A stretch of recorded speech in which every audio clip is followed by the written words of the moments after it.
Let's continue our reading, A Wrinkle in Time.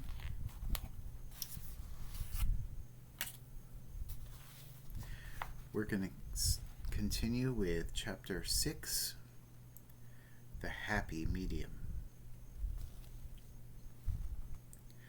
Again, they focused their eyes on the crystal ball. The earth, with its fearful covering of dark shadow, swam out of view, and they moved rapidly through the Milky Way. And there was the thing again. Watch, the medium told them. The darkness seemed to seethe and writhe. Was this meant to comfort them? Suddenly, there was a great burst of light through the darkness. The light spread out, and where it touched the darkness disappeared. The light spread until the patch of dark thing had vanished, and there was only a gentle shining, and through the shining came the stars, clear and pure. Then slowly the shining dwindled until it too was gone, and there was nothing but stars and starlight. No shadow, no fear, only the stars and the clear darkness of space, quite different from the fearful darkness of the thing. You see, the medium cried, smiling happily, it can be overcome. It is being overcome all the time. Miss Whatsit sighed. A sigh so sad that Meg wanted to put her arms around her and comfort her. Tell us exactly what happened then, please, Charles Wallace said in a small voice. It was a star, Miss Whatsit said sadly. A star giving up its life in battle with the thing. It won. Oh yes, my children, it won. But it lost its life in the winning. Miss Witch spoke again. Her voice sounded tired, and they knew that speaking was a tremendous effort for her. It was not so long ago for you, was it? She asked gently. Miss Whatsit shook her head. Charles Wallace went up to Miss Whatsit. I see now. I understand. You were a star once, weren't you? Miss Whatsit covered her face, and with her hands, as though she were embarrassed, and nodded.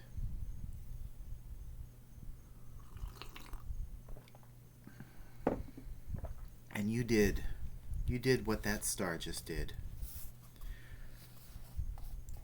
With her face still covered, Miss Whatsit nodded again. Charles Wallace looked at her, very solemnly. I should like to kiss you. Miss Whatsit took her hands down from her face and pulled Charles Wallace to her in a quick embrace. He put his arms about her neck, pressed his cheek against hers, and then kissed her. Meg felt that she would have liked to kiss Miss Whatsit too, but that after Charles Wallace, anything that she or Calvin did or said would be anticlimax.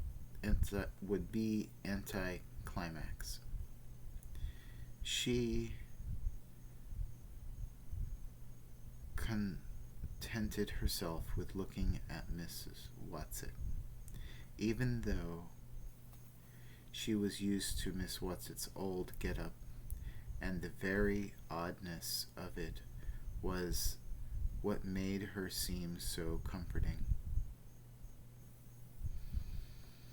She realized that with fresh shock that it was not Miss What's-It herself that she was seeing at all. The true Miss What's-It, Meg realized, was beyond human understanding. What she was only the game Miss What's-It was playing.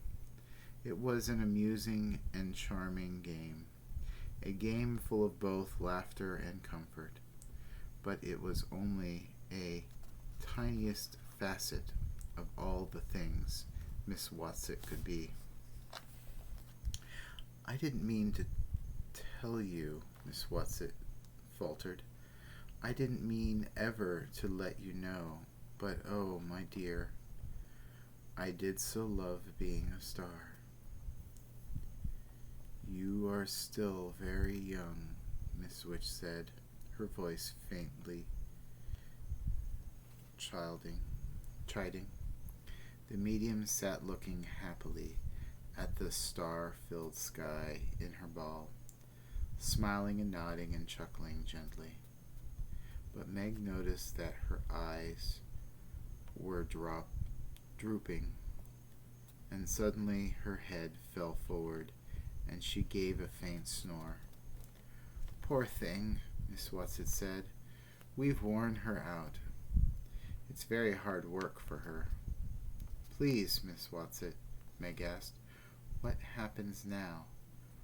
Why are we here? What do we do next? Where is Father? When are we going to him? She clasped her hands pleadingly. One thing at a time, love, Miss What's-It said. Miss Who cut in. As paredes têm ouvidos. That's Portuguese. Walls have ears. Yes, let us go outside, Miss What's-It said. Come, we'll let her sleep. But as they turned to go, the medium jerked her head up and smiled at them radiantly. You weren't going to go without saying goodbye to me, were you? She asked. We thought we'd just let you sleep, dear. Miss What's-It patted the medium's shoulder. We worked you terribly hard, and we know you must be very tired. But I was going to give you some ambrosia or nectar, or at least some tea. At this, Meg realized that she was hungry. How much time had passed since they had their bowls of stew? She wondered. But Miss What's-It said, Oh, thank you, dear, but I think we'd better be going. They don't need to eat, you know, Charles Wallace whispered to Meg. At least not food, the way we do. Eating's just a game with them. As soon as we get organized again, I'd better remind them that we'll have to feed us sooner or later. That they'll have to feed us sooner or later.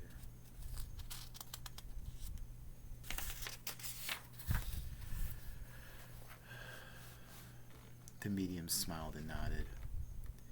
It does seem as though I should be able to do something nice for you after having had to show you, those poor children, such horrid things. Would they like to see their mother before they go? Could we see Father? Meg asked eagerly. No, Miss Witch said. We are going to your father, Meg. Do not be impatient. But she could see her mother, couldn't she? The medium wheedled. Oh, why not? Miss What's-It put in. I won't take long, and it can't do any harm. And Calvin, too, Meg asked. Could he see his mother too? Calvin touched Meg in a quick gesture, and whether it was of thanks or apprehension, she was not sure. I think it is a mistake, Miss Witch was disapproving, but since you have mentioned it, I suppose you must go ahead. I hate it when she gets cross, Miss Whatsit said, glancing over at Miss Witch. And the trouble is, she always seems to be right. But I really don't see how it could hurt.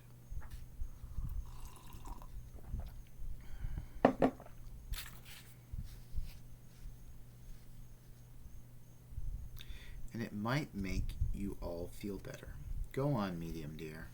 The Medium's smiling and humming softly, churned the crystal ball a little between her hands. Stars, comets, planets flashed across the sky, and then the earth came into view again.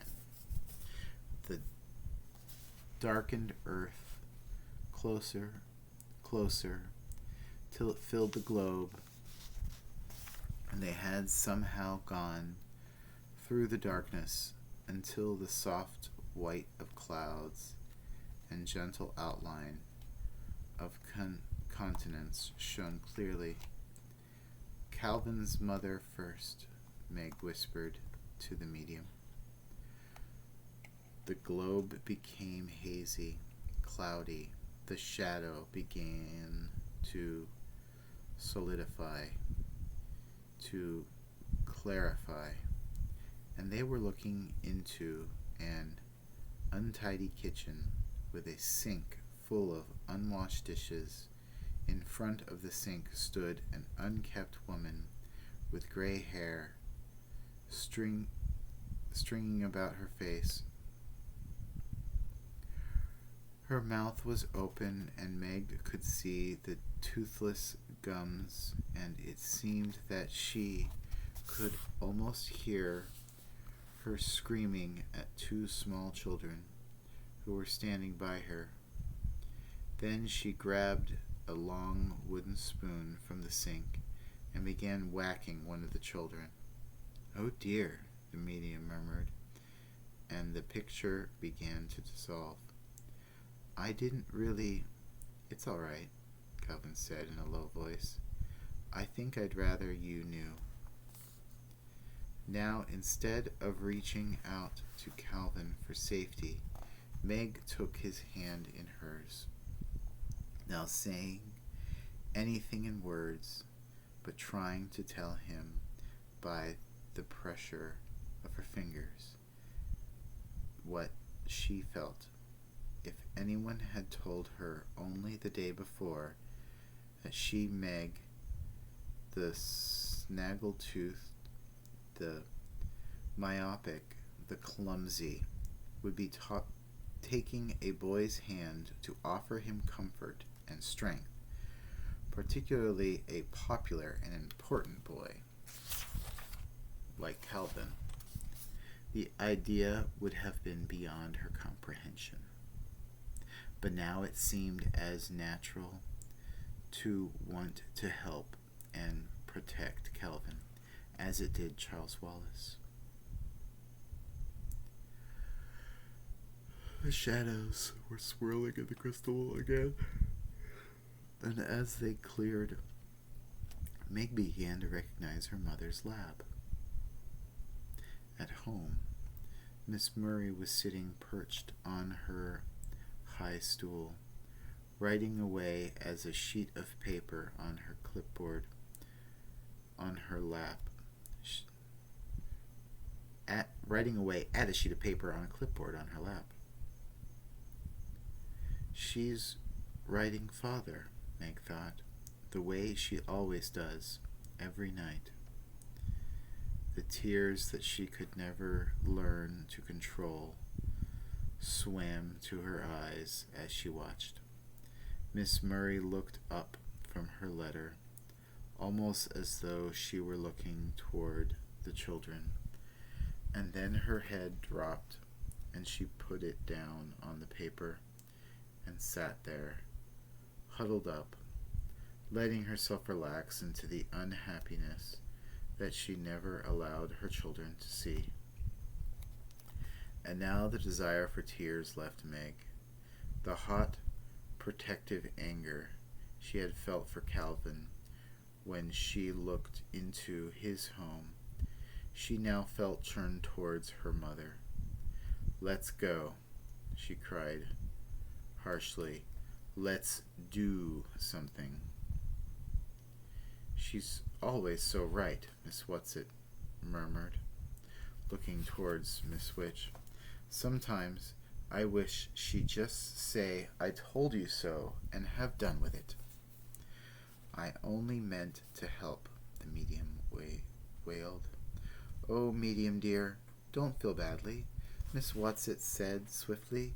"Look at something cheerful, do. I can't bear to have you distressed."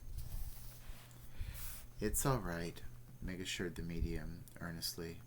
"Truly it is, Miss Medium, and we thank Mrs. Medium, and we thank you very much." "Are you sure?" the medium asked, brightening. "Of course.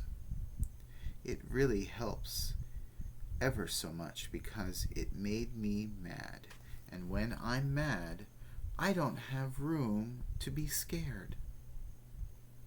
"Well, kiss me goodbye for good luck, then," the medium said. Meg went over to her and gave her a quick kiss, and so did Charles Wallace. The medium looked smilingly at Calvin and winked.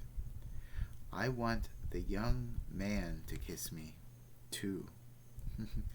I always did love red hair, and it'll give you good luck, laddie me love." Calvin bent down, blushing, and awkwardly kissed her cheek. The medium tweaked her nose. "You've got a lot to learn, my boy," she told him. "Now, goodbye, medium dear." "And many thanks," Miss Whatsit said. "I dare say we'll see you in an eon or two. Where are you going in case I want to tune in?" the medium asked. "Camazotz," Miss Whatsit told her. Where and what was Camazotz? Meg did not like the sound of that word, or the way in which Miss Whatsit pronounced it. "But please, don't distress yourself on our behalf. You know you don't like looking in on the dark planets, and it's very upsetting to us when you aren't happy."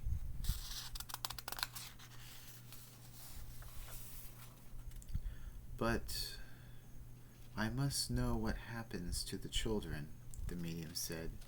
"It's my worst trouble, getting fond.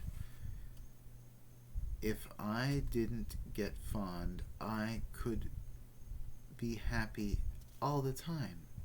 Oh well, oh hum.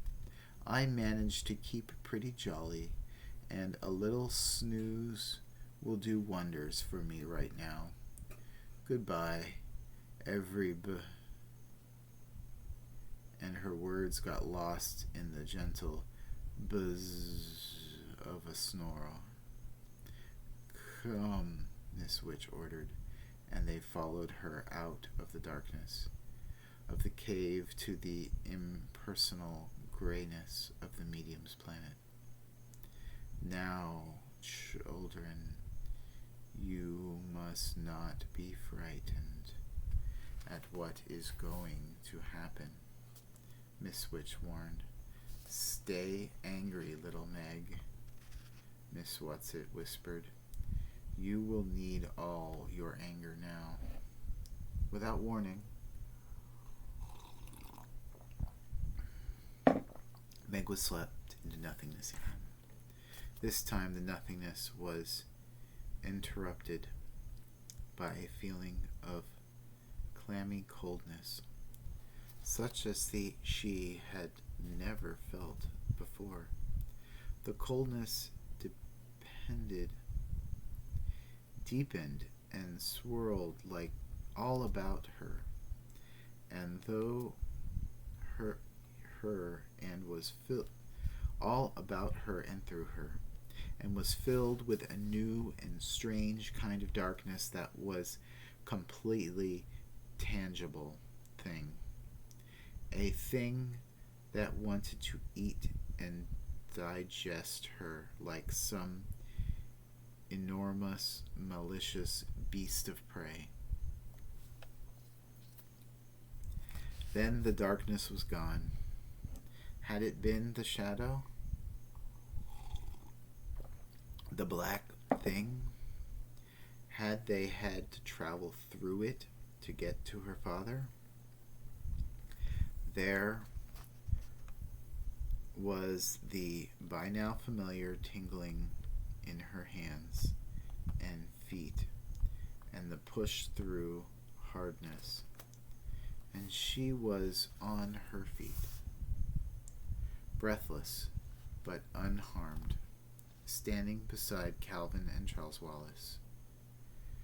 "Is this Camazotz?" Charles Wallace asked, as Miss Watson materialized in front of them. "Yes," she answered. "Now let us just stand and get our breath and look around." They were standing on a hill, and as Meg looked about her, she felt that it could easily be a hill on earth. There were the familiar trees she knew so well at home, birches, pines, maples, and though it was warmer than it had been when they precipitously left the apple orchard, there was a faintly autumnal touch to the air. Near them were several small trees with reddened leaves, very like sumac, and a big patch of goldenrod-like flowers. As she looked down the hill, she could see the smokestacks of a town, and it might have been one of any number of familiar towns. There seemed to be nothing strange or different or frightening in the landscape. But Miss Watson came to her and put an arm about her comfortingly. "I can't stay with you here, you know, love," she said. "You three children will be on your own. We will be near you. We will be watching you. But you will not be able to see us or ask us for help, and we will not be able to come to you." "But is father here?" Meg asked, tremblingly. "Yes."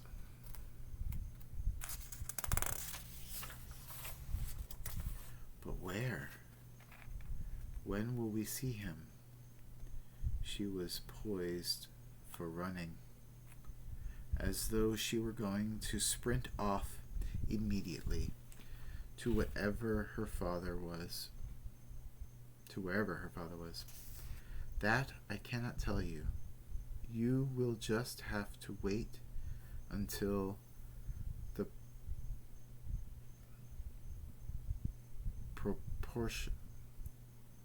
propitious moment." Charles Wallace looked steadily at Miss Watson. "Are you afraid for us?" "A little.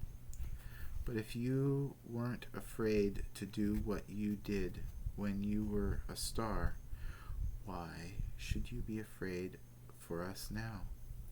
"But I was afraid," Miss Watson said gently. She looked steadily at each of the three children in turn. "You will need help," she told them, "but all I am allowed to give you is a little talisman. Calvin, your great gift is your ability to communicate with all kinds of people.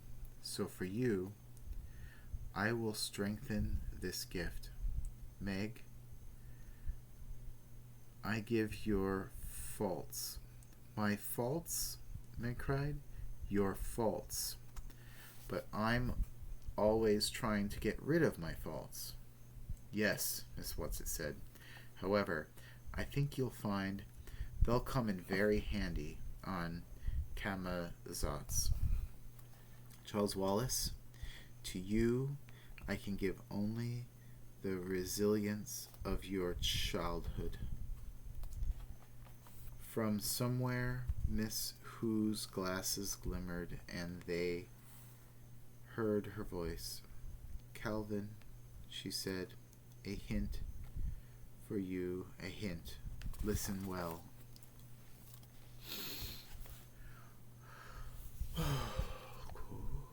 "For that he was a spirit too delicate to act their earthly and abhorred commands, refusing their grand haste, they did confine him by help of their most potent ministers, and in their most unmitigable rage, into a cloven pine, within which rift imprisoned he didn't painfully remain." Shakespeare, The Tempest. "Where are you, Miss Who?" Charles Wallace asked. "Where is Miss Witch?" "We cannot come to you now," Miss Who's voice bellowed to them like the wind. "All wizened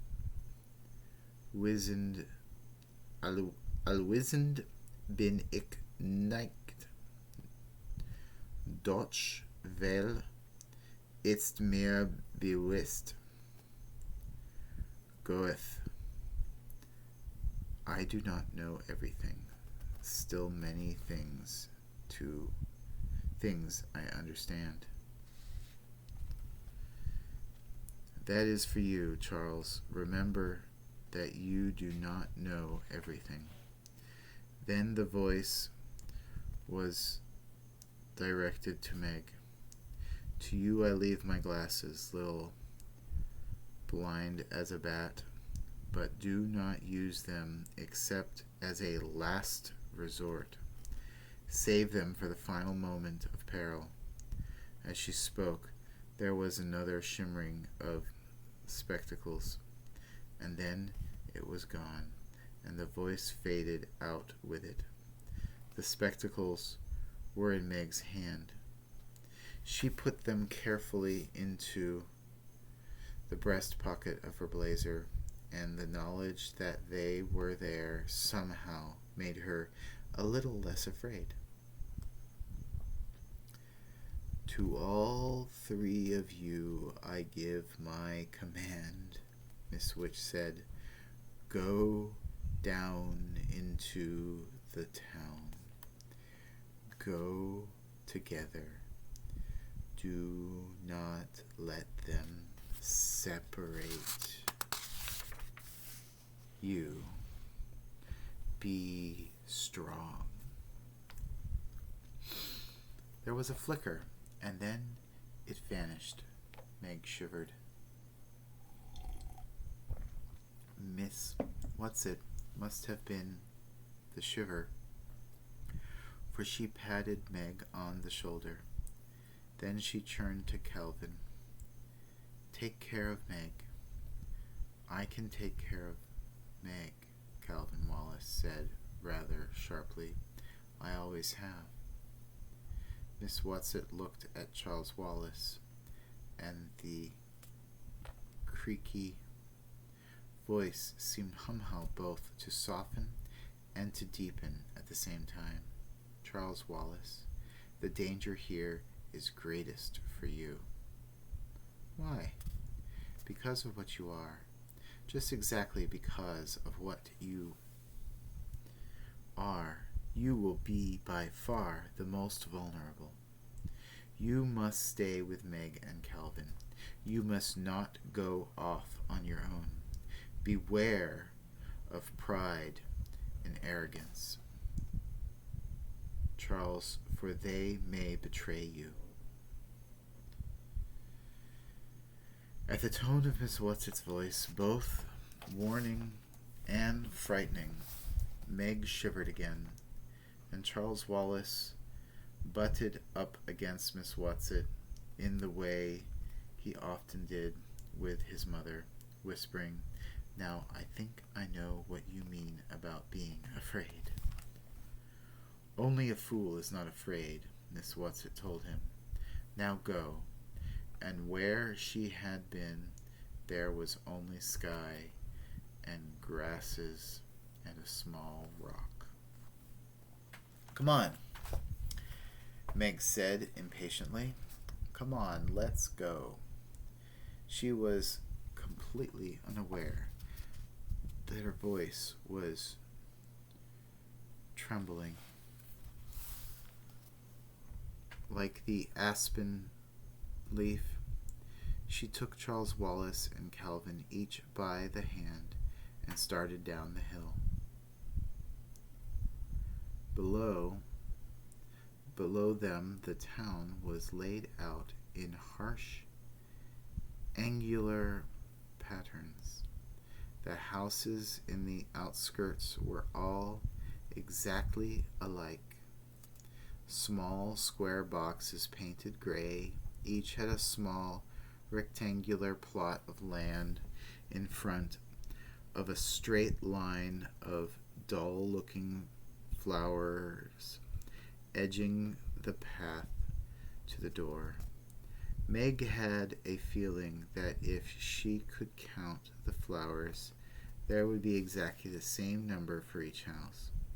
In front of all the houses, children were playing.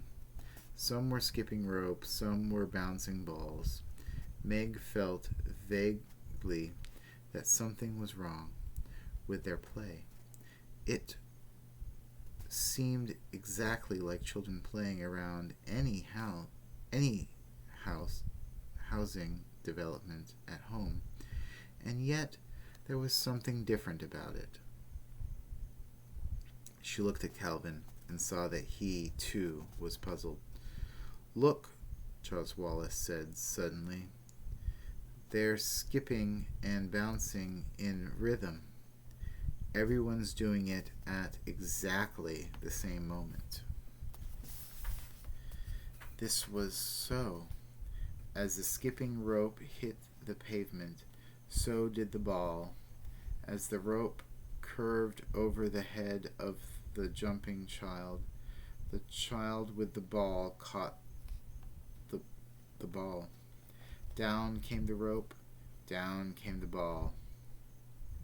Over and over again, up, down, all in rhythm, all in identical, like the houses, like the paths, like the flowers. Then the doors of all the houses opened simultaneously, and out came women like a row of paper dolls. The print of their dresses was different, but they all gave the appearance of being the same. Each woman stood on the steps of their house. Each clapped. Each child with the ball caught the ball. Each child with skipping rope folded the rope. Each child turned and walked into the house. The doors clicked shut behind them. How can they do it? Meg asked wonderingly. We couldn't do it that way if we tried. What does it mean? Let's go back. Calvin's voice was urgent. Back? Calvin Wallace asked. Where? I don't know. Anywhere. But to the hills. Back to Miss Watson, Miss Who, and Miss Witch. I don't like this. But they aren't there. Do you think they'd come to us if we turned back now? I don't like it, Calvin said again. Come on. Impatience made Meg squeak. You know we can't go back. Miss Witch said to go into the town. She started on down the street, and the two boys followed her. The houses, all identical, continued as far as the eye could see.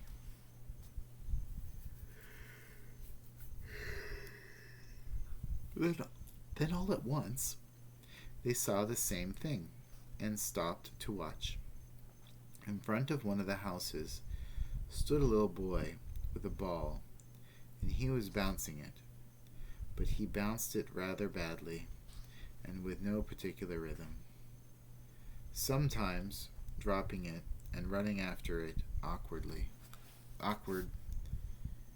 furtive leaps.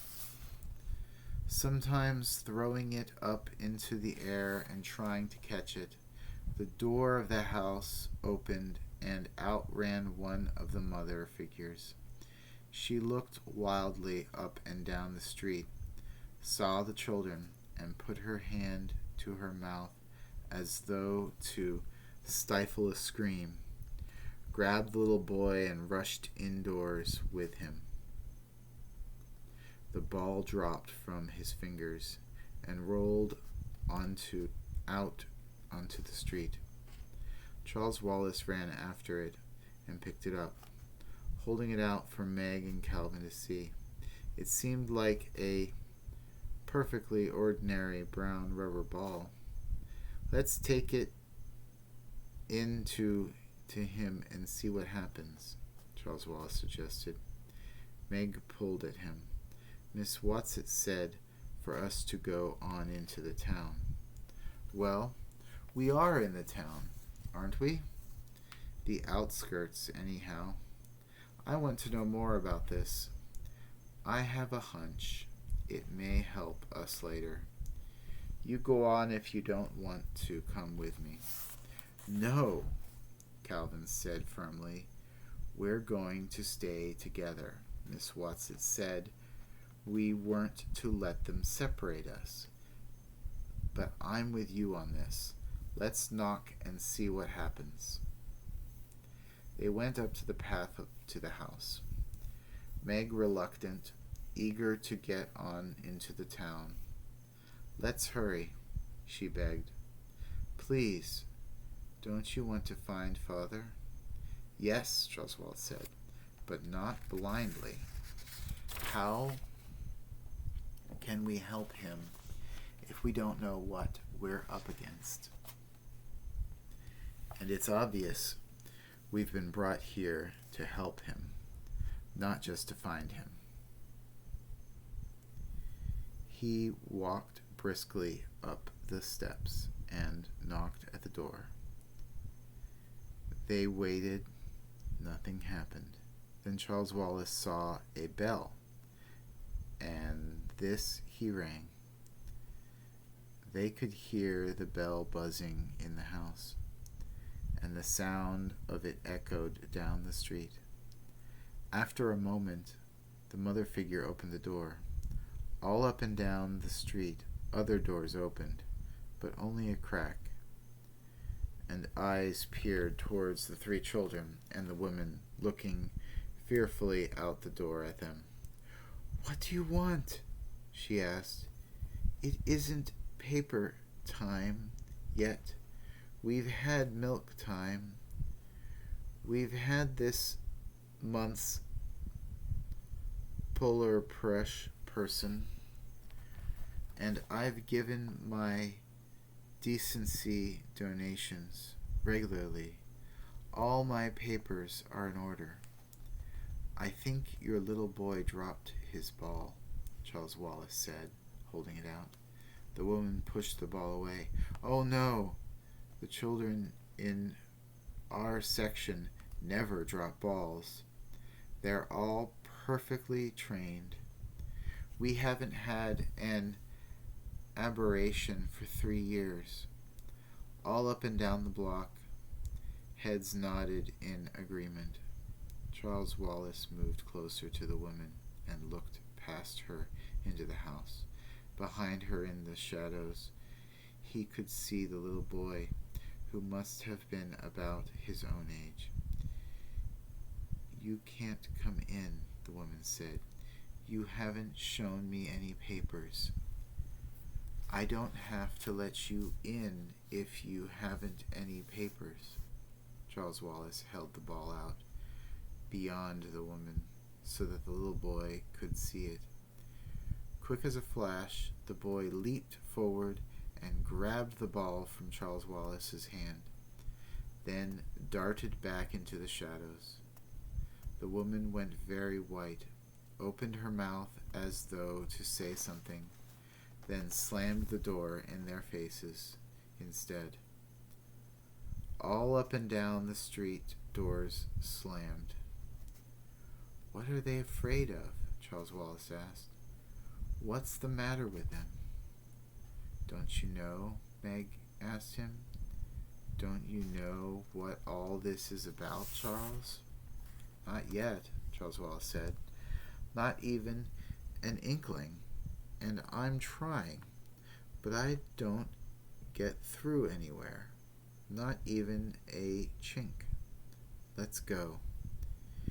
He stumped down the steps. After several blocks, the houses gave way to apartment buildings. At least Meg felt sure that was what they must be. They were fairly tall, rectangular buildings, absolutely plain, each window, each entrance, exactly like every other. Then coming towards them down the street was a boy about Calvin's age, riding a machine that was something like a combination of a bicycle and a motorcycle.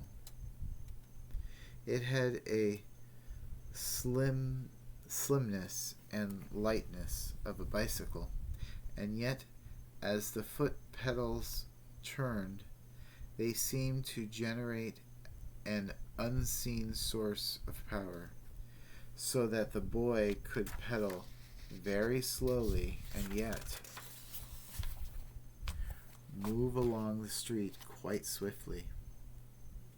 As he reached each entrance, he thrust one hand into a bag he wore slung over his shoulder, pulled out a roll of paper, and tossed it into the entrance.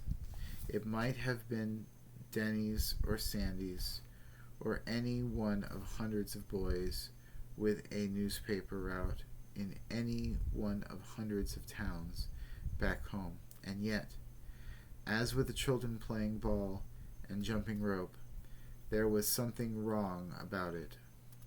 The rhythm of the gesture never varied.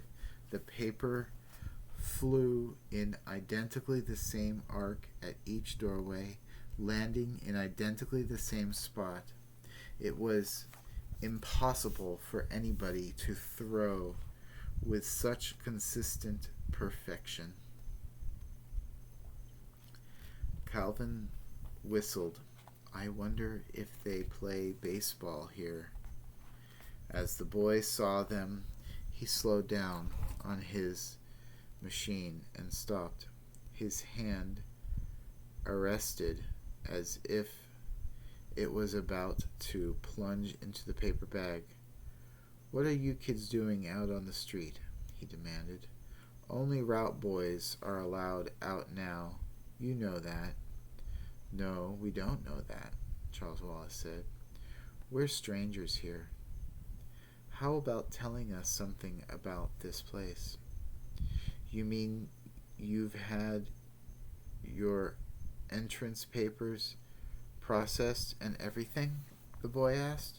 You must have if you're here, he answered himself.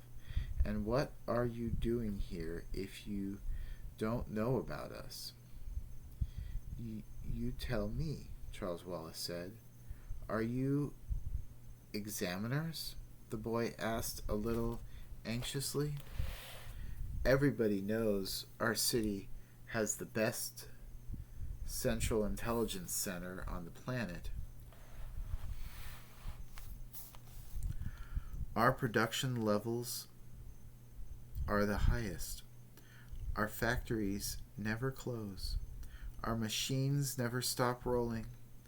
Added to this, we have 5 poets, 1 musician, 3 artists, and 6 sculptors, all perfectly channeled.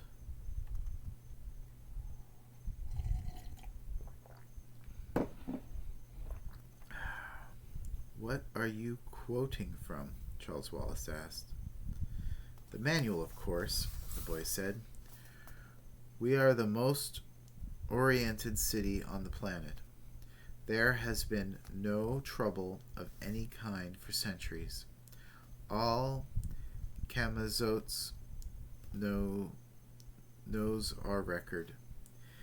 That is why we are the capital city of Camazotes.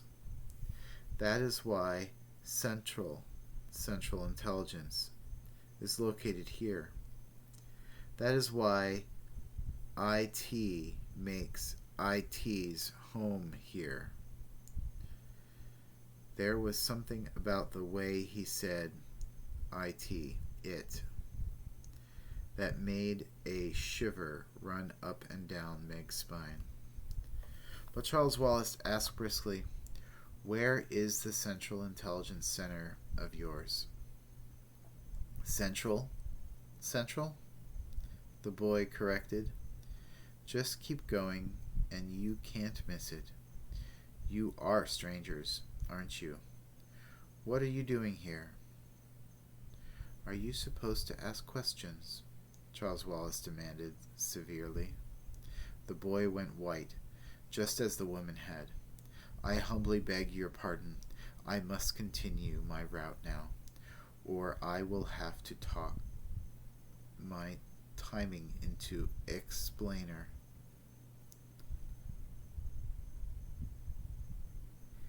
And he shot off down the street on his machine. Charles Wallace stared after him. What is it? He asked Meg and Calvin. There was something funny about the way he talked, as though he weren't really doing the talking. Know what I mean? Calvin nodded thoughtfully. Funny is right. Funny peculiar. Not only the way he talked, either. The whole thing smells. Come on, Meg pulled at them. How many times was it she had urged them on? Let's go find Father. We'll be able to explain it all to us. He'll be able to explain it all to us. They walked on. After several more blocks,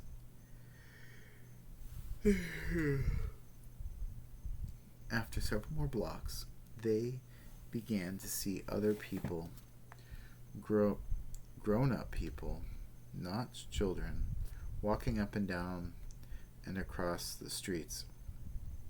These people ignored the children entirely, seeming to be completely intent on their own business.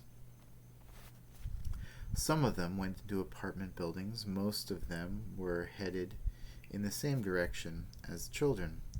As these people came to the main street from the side streets, they would swing around the corners with an odd automatic stride, as though they were so deep in their own problems and their route was so familiar that they didn't have to pay any attention to where they were going.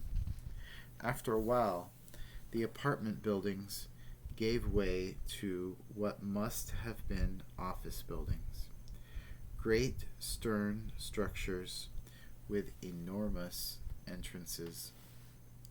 Men and women with briefcases poured in and out. Charles Wallace went up to one of the women, saying politely, "Excuse me, but could you please tell me?" But she hardly glanced at him as she continued on her way. "Look," Meg pointed ahead of them. Across the square was the largest building they had ever seen. Higher than the Empire State Building and almost as long as it was high. "This must be it," Charles Wallace said. "Their Central Intelligence, or whatever it is. Let's go on." "But if Father's in some kind of trouble with this planet," Meg objected, "isn't that exactly where we shouldn't go?" "Well, how do you propose finding him?" Charles Wallace demanded. "I certainly wouldn't ask there." "I didn't say anything about asking, but we aren't going to have the faintest idea where or how to begin to look for him until we find out something more about this place. And I have a hunch that's the place to start. If you have a better idea, Meg, why, of course, just say so." "Oh. Get down off your high horse," Meg said crossly. "Let's go to your old Central Intelligence and get it over with." "I think we ought to have passports or something," Calvin suggested. "This is much more than leaving America to go to Europe. And that boy and the woman both seem to care so much about having things in proper order. We certainly haven't got any papers in proper order." "If we needed passports or papers, Miss Watson would have told us so," Charles Wallace said. Calvin put his hands on his hips and looked down at Charles Wallace. "Now look here, old sport. I love those 3 old girls just as much as you do, but I'm not sure they know everything." "They know a lot more than we do." "Granted. But you know Miss Watson talked about having been a star. I wouldn't think that being a star would give her much practice in knowing about people. When she tried to be a person, she came pretty close to goofing it up. There was never anybody on land or sea like Miss Watson, the way she got herself up." "She was just having fun," Charles said. "If she'd wanted to look like you or Meg, I'm sure she could have." Calvin shook his head. "I'm not so sure. And these people seem to be people, if you know what I mean. They aren't like us, I grant you that. There's something very odd, offbeat about them. But they're lots more like ordinary people than the ones on Uriel." "Do you suppose they're robots?" Meg suggested. Calvin Wallace shook his hand. "No, that boy who dropped the ball wasn't any robot, and I don't think the rest of them are, either. Let me listen for a minute."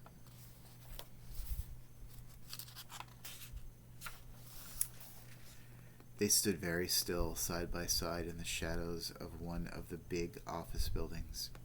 6 large doors kept swinging open, shut, as people went in and out, looking straight ahead, paying no attention to the children whatsoever. Charles wore his listening, probing look. "They're not robots," he said, suddenly and definitely. "I'm not sure what they are, but they're not robots. I can feel minds there. I can't get at them at all, but I can feel them, sort of pulsing. Let me try a minute more." The 3 of them stood there very quietly. The doors kept opening and shutting, and the stiff people hurried in and out, walking jerkily like figures in an old silent movie. Then, abruptly, the stream of movement thinned. There were only a few people, and these moved more rapidly, as if the film had been sped up. One white-faced man in a dark suit looked directly at the children and said, "Oh dear, I shall be late," and flickered into the building. "He's like the White Rabbit," Meg giggled nervously. "I'm scared," Charles said.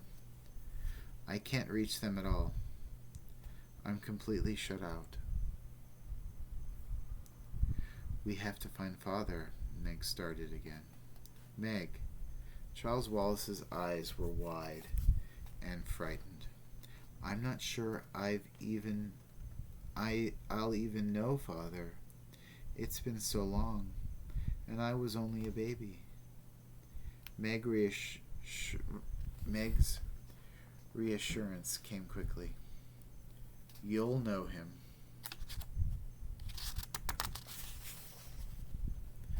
"Of course you'll know him. The way you'd know me even without looking, because I'm always there for you. You can always reach in." "Yes." Charles pushed one small fist into an open palm with a gesture of great decision. "Let's go to Central Intelligence." Calvin reached out and caught both Charles and Meg by the arm. "You remember when we met? You asked me why I was there, and I told you it was because I had a compulsion, a feeling. I just had to come to that particular place at that particular moment." "Yes, sure. I've got another feeling. Not the same kind. A different one. A feeling that if we go into that building, we're going into terrible danger."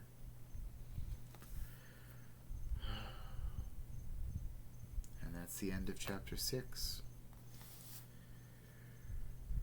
We're about halfway through the book. We'll pick us up next time. Good night.